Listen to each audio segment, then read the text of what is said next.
some people can just bring out the best of others. And I'm guessing that each of you has probably experienced that in your life, probably with a boss, with a teacher, with a coach.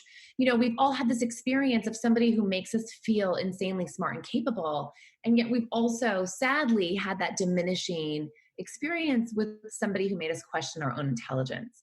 And so this is sort of, the essence of our work that we've found, there are diminishers, and diminishers look out, and when they see sort of people, they don't see a very smart, talented group of people.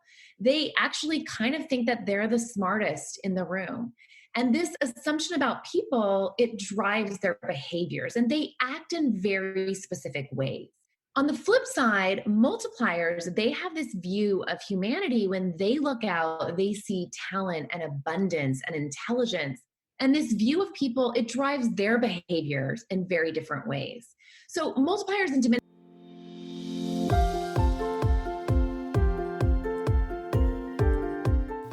Hey there, my friend. Welcome to the Powerful and Passionate Healthcare Professionals Podcast. I'm your host, Sabrina. I am a cardiothoracic surgery PA with a background in public health and neuroscience. I'm also your peak performance coach. I had to say no to working extreme long hours where I was always on call and feeling exhausted, underappreciated, and undervalued, and said heck yes to a life and career that elevates my energy and passion without compromising my health and sanity. Now, I'm on the mission to support ambitious healthcare professional like you with a demanding career to become a confident leader who are living purposefully and fulfilled to truly be both a powerhouse in your career and a passionate person in life. Let's start our journey today. The Multiplier is one of my favorite leadership books. And one of my friends gave that to me. And when I read it, I'm like, all right, let me take my quiz. What is my diminisher? I think all of us have this energy. Even you don't think you're a leader, you are. If you're working with anybody and you have a conversation, that conversation means influence. You want to try to deliver a message somehow in a different way. And how to get other people to bring out their ability and their inner genius, that's what this book is about. And I love it that Alyssa she is the head training director and a master practitioner of the Wiseman group, and she manages and certifies the new multipliers practitioners. And she teaches the multiplier for 𝒕𝒊𝒒 clients and develops new contents for the Wiseman group. She is passionate about coaching and supporting leaders to bring out the best of everyone in their team. Welcome, Alyssa. Thank you, Sabrina. Thank you for having me. And when you think about intelligence, I really want you to be thinking about your own genius. We all have something that we're innately just good at, that we're skilled at. And, so I want you to think about what your native genius is. I know that one of my native geniuses is collaborating. And I'm really good at working with people. It's sort of like my skill. It's something I'm good at. And so I just love to, celebrate genius, have you think about your genius. And at the Wiseman Group, we're a research and insight firm. And what we're really interested in researching is how do you leverage intelligence from those around you? And Sabrina led into this really well when she said, you might not think you're a leader, right? In the healthcare profession, if you're a doctor or a physician assistant or whatever role you play, you're still a leader and you still have the ability to get the very best from those around you. And that's really what Multipliers is about. So I'm going to direct you to this website just as a resource for later. There's a ton of freebies there that you're going to want to download to make sure that you can lead more like a multiplier. But first, I wanted to share with you a very short video. See if the sound plays. Can you hear that? What is the fate of the smart and the talented? The corporate world finds smart, talented people and promotes them into management. But many of these leaders never look beyond their own capability to see the full genius on their team. Have you ever worked around someone who made you feel smarter and more capable? We call these leaders multipliers. Have you ever worked around someone who made you question your own intelligence? We call these leaders diminishers. They may hire smart people, but they quickly put other people in the background. They are smart leaders, but they shut down the smarts of others. Diminishers come at such a high cost, they waste talent and intellect that sits right in front of them. Organizations can't afford diminishers. Multipliers come from all walks of life, from corporate boardrooms to our schools' classrooms. They are leaders like 𒒍𝒆𝒂𝒕, Bill Campbell, 𒒂𝒂𝒕, and many more. These people are real, and the way they lead can be learned and it can be developed. What would happen in your organization if you operated more like a multiplier? Imagine what is possible with access to all the intelligence that sits in your organization. So the reason that I always like to share that and start with the video level set of what multiplier leadership is, right? It's this idea that some people can just bring out the best of others. And I'm guessing that each of you has probably experienced that in your life, probably with a boss, with a teacher, with a coach. You know, we've all had this experience of somebody who makes us feel insanely smart and capable. And yet we've also sadly had that diminishing experience with somebody who made us question our own intelligence. And so this is sort of, you know, the essence of our work that we've found, you know, there are diminishers, and diminishers look out, and when they see sort of people, they don't see a very smart, talented group of people.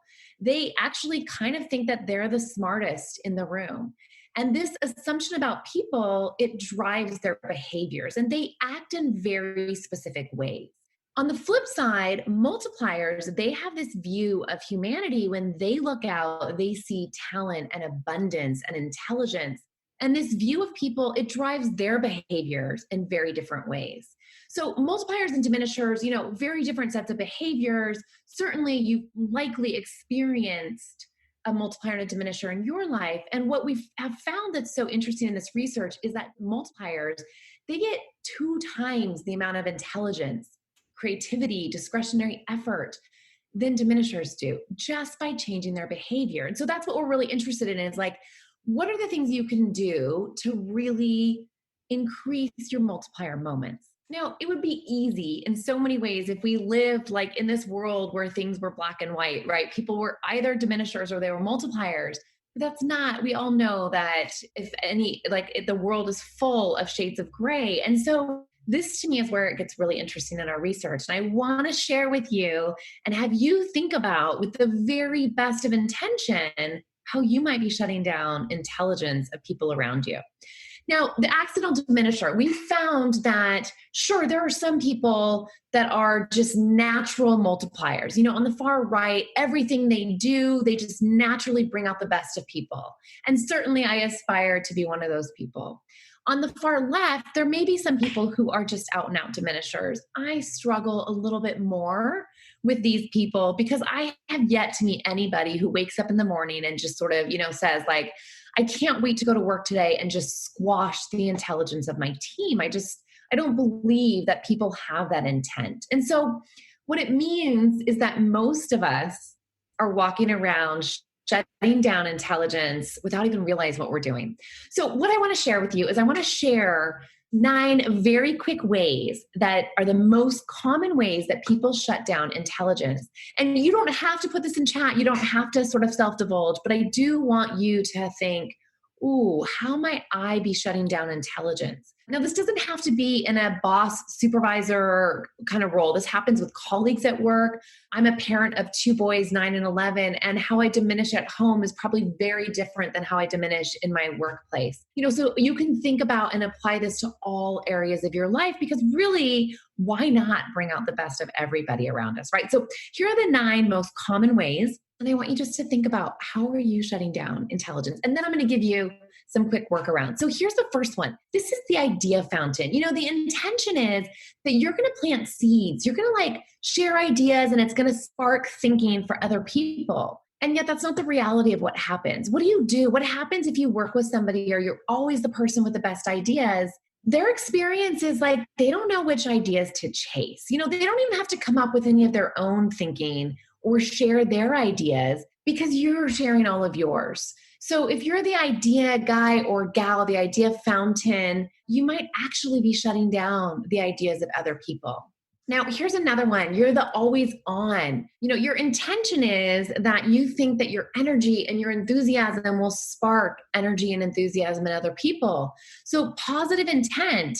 And yet what we find is that it has some negative repercussions, that the experience of those around you can find you very draining. That it's the opposite of what you intend. If somebody can't moderate themselves, what do? We sort of just like tune them out because they're so exhausting. So that's one way. Another way. The third way is this is a very noble way. And I see this a lot. So I'm a former teacher. I worked in the K-12 space. And I see this a lot in the medical profession and in the education profession because we're helpers, right? But we can actually shut down intelligence by rescuing people, by swooping in and like saving them, by, solving their problems for them without them solving themselves. Our intent is that we're that heroic firefighter. We're going to save the day. We're going to make things better. And yet we can leave people feeling very helpless, sometimes almost humiliated. Their experience is very different than what we intended. Another one is a pace setter. This one is certainly one that I'm guilty of. I want to get out there in front and show my team how sort of the pace and the quality of the work to be done. I want to roll up my sleeves and do the work. And yet sometimes, when people can't keep up with us, it has a very different experience. Their experience is like, I don't know if I want to keep that pace. So I'm just going to like shut down and hang back. I think of this a lot with my kids. I mentioned I have two boys, 9 and 11. And, if I want to get, when we used to go to school, from the school to the car at the end of the day, I'd play this game like, let's race on your mark, get set, go. And we'd run. And most times I would do, the good mom thing, or maybe it's the tired mom thing where I would let them win. But every now and then I would think there's not very much longer that I could beat them. So I would say, on your mark, get set, go. And I would run and I would forget that I was racing children. I would get to the car and I would be so proud of myself. I would turn around and they were walking. I'm like, why are you guys walking? Oh, it's not a race today, they would say. Well, that's what happens sometimes in the workplace. With best intention, we're wanting to set the pace or the quality, and we end up shutting down the experience for other people. A couple more that I want to share. I don't know if any of these are resonating with you, but hopefully, you might see yourself in more than one of these. Another way that we fail to bring out the best of people is rapid responder. We've got a lot to do. Let's be efficient. The idea is agility, and I'm going to pounce on things, check things off my list. Unfortunately, we don't allow space for other people to share their best thinking. And so they end up just kind of like hanging out, and they're not able to give their best. Here's another one, optimist. Now, you may be thinking, Alyssa, this is crazy. We're in a pandemic. We need optimism. And of course, with all of these things, we need good ideas. We need optimistic leaders, but to a degree. And so remember, all of our work is about getting the best intelligence, creativity from people. Now, to do that as an optimist, you may believe your intention is to cheer them on, top of the summit, like, rah, rah, we got this team, you can do this. The problem, though, is that their experience is likely to feel a lot more like this. They don't feel appreciated for their efforts. They see struggle, and you start to look as a leader who's a little out of touch with reality, maybe a little Pollyanna-ish. Another one, protector. We want to create environments. I'm guilty of this with my kids, right? A safe space. And so, no, you can't go out on your bike alone today. Or the problem is that without any risk, learning doesn't happen. And so just like a banyan tree, while we want to provide a safe and comfortable place for our colleagues or our team, the problem is nothing grows there. So if you work for a protector or with a protector, your experience is likely to be stilted, where you're not able to grow. Strategist. A strategist is like the big visionary thinker. Your intent is to paint this compelling vision of the future. The problem is that if you work with or for a strategist, you're relegated to a very small piece of the puzzle. And so you stop sharing your thinking. You learn very quickly that it's easier just to delegate and let the boss do the big thinking. And then the last one that I want to share here is perfectionist. And the perfectionist, your intent is that you believe that people are capable of getting to that perfect A+ paper, The problem is that to get them there, you tend to, maybe overgive feedback. And so their experience can feel a lot like this, where they tend to see blood loss and, it's like sacrifice, like their work just seems torn apart. And so they just shut down. They shut down sharing their intelligence. So 9 very different ways that we shut down intelligence of people around us with the very best of intention. And that's really important here because we do these 9 strategies. If you have resonated with any of these, we do these because they work for us. In fact, we might have even been trained at some point to do these things, right? We might even get accolades for them. I know I have the tendency to be a rescuer. Like, oh, we know, Alyssa, you'll solve the problems. Well, that can be great in some instances, but it's certainly not helping to bring out the best of people around me. So here's the good news. The good news is that you're now aware of how you might be shutting down intelligence. But like anything, once with awareness comes responsibility. So once you know that you're shutting down intelligence, you have a responsibility to shift your behavior. And that's where I think it becomes really interesting and really fun. I'm going to share with you 3 very easy strategies to get you to lead more like a multiplier. But at this point, if you're wondering, you're like, hey, Alyssa, like you went through that lightning fast. I don't really know which accidental diminisher I am. You can go to our website. You can take this really fun, easy quiz. It'll take you just a couple of minutes and it'll give you your results. We'll tell you how likely you are to diminish people around you and which one you're probably guilty of. But regardless of how you're diminishing, all of these diminishing behaviors can be replaced with what we like to call multiplier habits. So I'm just going to share 3 very quickly with you of ways that you can shift your behavior. As a diminisher, we like to give people answers. And so to lead more like a multiplier, to create more multiplier moments in a workday or in your home, simply shift from giving answers to asking better questions. And it's really like this subtle shift. I remember when I first started working with Liz, my kids were very small and I was doing some complaining. I don't know what bedtime is like at your house, but back when my kids were small, it was sort of like chaos. Like I wasn't yelling at my kids, but I was constantly telling them what to do. Like, okay, after dinner, it's bath time. Go get in the bath. Okay, after bath, get in your pajamas. Brush your teeth. No, put toothpaste on your, toothbrush. Like I was constantly telling them what to do. And I was complaining to Liz about this and I wasn't really looking for an answer. I was just sort of doing recreational complaining. But she said to me, Alyssa, I'm going to give you a challenge. Like, what if you just ask questions? What if you just, when you get home, you asked your kids nothing but questions? And I thought to her, like, are you crazy? Like, my kids are young and like there's 3 hours from the time I get home from work till bedtime. She said, just questions. So I did. And I went home and, I started asking after dinner, what do we do after dinner? Well, we take a bath. Well, what do we do after we take a bath? Well, we put on our pajamas. Well, what do we do after? And so I just kind of kept asking these questions and my kids knew what to do. And, after this series of asking nothing but questions, they sort of got into bed and I was left standing there thinking, who are these children? Because yesterday, I'm pretty sure they didn't know how to do this. And what I learned from this was it profoundly changed not only how I led at home, but how I led at work, that people are more capable than we give them credit for. And so I shifted from having answers, from telling people what to do, to really challenging myself to ask questions and just to start asking questions to find out how much they really knew. So that's the first one. Now, we've also, we're in sort of this crisis edition of coronavirus. And so what I would say and what we recommend is like, when you ask a question, there's a couple of things. Have some back pocket questions ready to go. If you're going into a meeting, you might want to pre-plan some questions that'll help you elicit intelligence of other people.